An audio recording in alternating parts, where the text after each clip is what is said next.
ঢাকাই সিনেমার জনপ্রিয় নায়ক শাকিব খানের সঙ্গে তাণ্ডব সিনেমায় কাজ করে প্রশংসা কুড়িয়েছেন অভিনেত্রী সাবিলা নূর। সিনেমাটি মুক্তির পর তাদের জুটিকে ঘিরে দর্শক মহলে ইতিবাচক আলোচনা তৈরি হয়েছে। এদিকে শিগগিরই আবারও শাকিব খানের বিপরীতে নতুন সিনেমা রকস্টার দেখা যাবে এই অভিনেত্রীকে, এমন খবর নিয়েও চলছে আলোচনা। সম্প্রতি গণমাধ্যমে শাকিব খানের সঙ্গে কাজের অভিজ্ঞতা তুলে ধরেন সাবিলা নূর। তিনি বলেন, শাকিব খান কাজের প্রতি অত্যন্ত আন্তরিক এবং শুটিংয়ের সময় পুরো মনোযোগ কাজেই নিবদ্ধ রাখেন।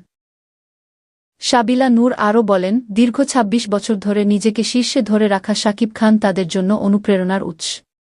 তিনি যেভাবে নিয়মিত নিজেকে পরিবর্তন ও উন্নত করছেন তা নতুন প্রজন্মের শিল্পীদের জন্য উদাহরণ।